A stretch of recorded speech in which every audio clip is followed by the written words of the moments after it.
শুভ দীপাবলি বন্ধুরা।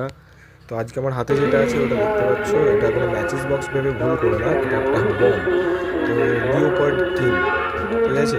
তো আমাদের এখানে এটাকে বিডি বম বলে চালানো হচ্ছে।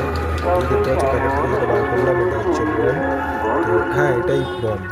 এটার একদিকটা দেখতে পাচ্ছ যে যে চুন মাখানো আছে, এদিকটা না, বিপরীত দিকটা যেটা বারুদ আছে, ওই বারুদটাকে আমরা ম্যাচেসের মতো কাজটা যেটা করা আছে ওইখানে ঘুষবো, ঠিক আছে। ঘষার পরই দেখবে একটা ফুলকির মতো বেরোবে, ওই আগুনের ছিলকির মতো বেরোবে। যখন ওটা দেখবে তখনই হাত থেকে তোমরা ফেলে দেবে। ফেলে দেওয়ার পরে ওটা থেকে একটা স্মোকের মতো বেরোবে। স্মোকটা কিছুক্ষণ বেরোনোর পরই বোমটা ব্লাস্ট করবে। তো একটা ইন্টারেস্টিং খুব জিনিস। তো এবছরই হয়তো এটা বেরিয়েছে, খুব ভালো। এটা রেজাল্টগুলোর ভালো